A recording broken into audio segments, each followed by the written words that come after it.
1 जुलै 2026 तुमच्या कॅलेंडरवरची एक सामान्य तारीख. पण त्या दिवशी सकाळी तुम्ही उठाल तेव्हा तुमचा खिसा, तुमचा प्रवास, तुमची नोकरी आणि अगदी तुमची ओळख या सगळ्याचे नियम बदललेले असतील. सरकारने एक गोष्ट स्पष्ट केली आहे, आता काहीही फ्री नाही आणि चुकांना माफी नाही. नमस्कार, मी सुनील आणि तुम्ही पाहताय या बोलूया. गेली काही वर्ष आपण एका वेगळ्याच दुनियेत जगत होतो. सगळं कसं मोफत किंवा अगदी स्वस्तात मिळण्याची सवय लागली होती आपल्याला. पण आता हा काळ संपलाय. तुम्ही जर नीट पाहिलं तर 1 जुलैपासून देशात जे काही नवीन नियम लागू होत आहेत ते नुसते आकडे नाहीत, ती एक मोठी साखळी आहे आणि ती साखळी थेट तुमच्या माझ्या घरापर्यंत पोहोचते आहे. आपण सुरुवात करूया तुमच्या खिशात असलेल्या एका प्लास्टिकच्या तुकड्यापासून. Credit card. तुम्हाला सवय असेल ना, एअरपोर्टवर गेलो की 2 रुपयात लाऊंजमध्ये जाऊन जेवायची. आता विसरा ते. 1 जुलैपासून state bank, HDFC, yes bank या सगळ्यांनी एकच भूमिका घेतली आहे, फुकट काही नाही. तुम्हाला HDFCच्या रेगालिया कार्डवर लाऊंजमध्ये जायचं आहे. आधीच्या 3 महिन्यात किमान 60,000 रुपये खर्च करा. येस बँकेचं कार्ड असेल तर 35,000 खर्च करा आणि SBIने तर रिवॉर्ड पॉईंटची पूर्णपणे वाटच लावली आहे. शिक्षणाची फी भरा, दागिन्यांची खरेदी करा किंवा टोल भरा, तुम्हाला एकही रिवॉर्ड पॉईंट मिळणार नाही. का होते असं? कारण बँकांना आता समजलंय की आपण सगळे खूप हुशार झालोय. आपण फक्त कार्ड फिरवून फायदा घेतोय. त्यामुळे त्यांनी नियम कडक केलेत. आणि जर तुमचं सिटी बँकेचं कार्ड असेल तर ते आता पूर्णपणे ॲक्सिस बँकेकडे गेले. तुमचा नंबर तोच राहील, पण नियम आता ॲक्सिसचे चालतील. हे ऐकून तुम्हाला वाटेल की चला कार्ड वापरणं कमी करू, पण थांबा. इथेच तुमचा सिबिल स्कोअरमध्ये येतो. आतापर्यंत काय व्हायचं? तुम्ही कर्ज घेतलं किंवा EMI भरला तर सिबिलला माहिती जायला 15 ते 30 दिवस लागायचे. पण 1 जुलैपासून रिझर्व्ह बँकेने हा खेळच बदलून टाकलाय. आता बँकांना तुमचा डेटा पाक्षिक नाही तर दर आठवड्याला द्यावा लागणार. म्हणजे काय? तुम्ही जर एखादा हप्ता वेळेवर भरला तर अवघ्या 7 दिवसात तुमचा सिबिल स्कोअर वाढलेला दिसेल. तुम्हाला नवीन कर्ज लवकर मिळेल, स्वस्तात मिळेल. पण जर तुम्ही एक जरी हप्ता चुकवला तर 7 दिवसात तुमचा स्कोअर खाली येईल. आधी लोक काय करायचे? एका बँकेत कर्ज अडकलं की लगेच दुसऱ्या बँकेत जायचे, कारण रिपोर्ट जायला महिना लागायचा.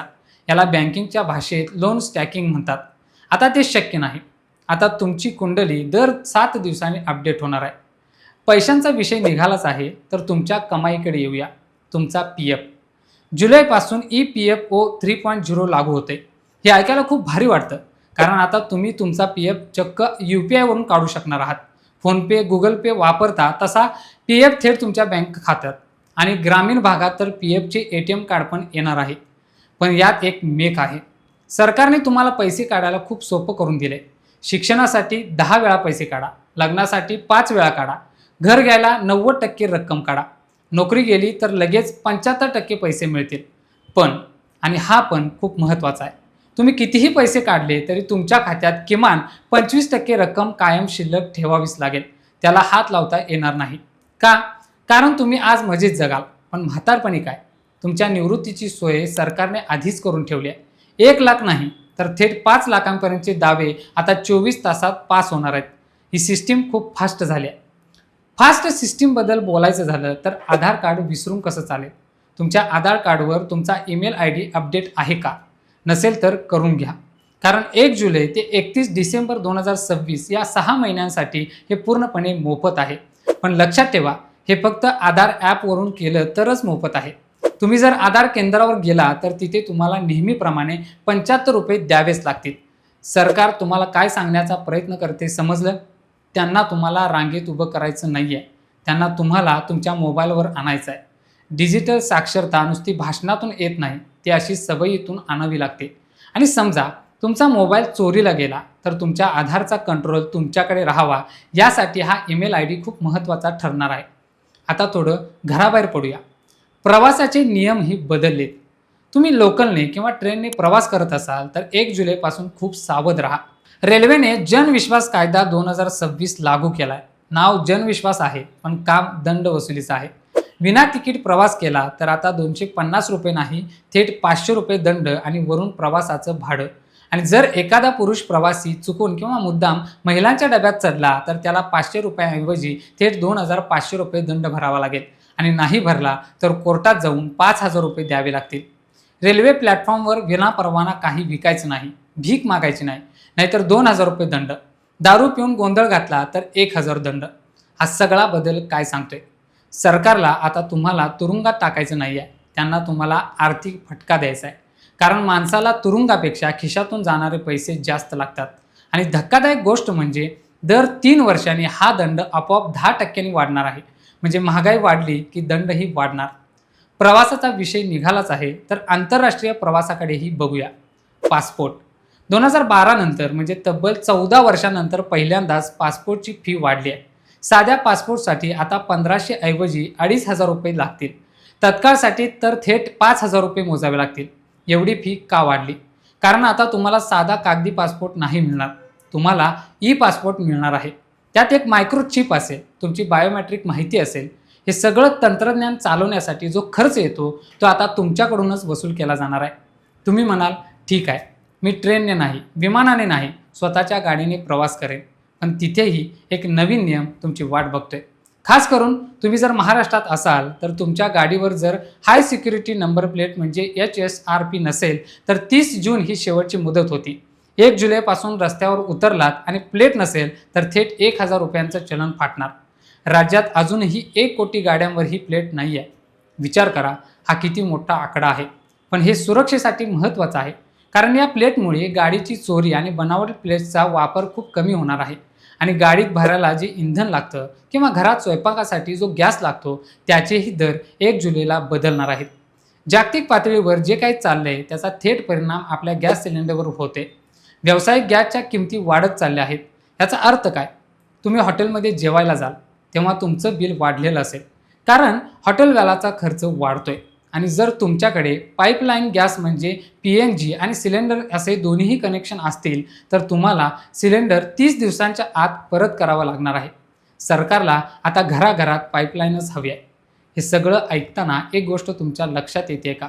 आपण फक्त शहरातल्या आणि मध्यम वर्गाच्या गोष्टी करतोय, पण या देशाचा खरा आत्मा तर खेड्यात आहे. तिथे काय बदलते 1 जुलैला? तिथे एक खूप मोठा ऐतिहासिक भूकंप झाला. 2005 सालापासून आपण मनरेगा हे नाव ऐकत आलोय, महात्मा गांधी राष्ट्रीय ग्रामीण रोजगार हमी कायदा. पण आता तो इतिहास जमा झालाय.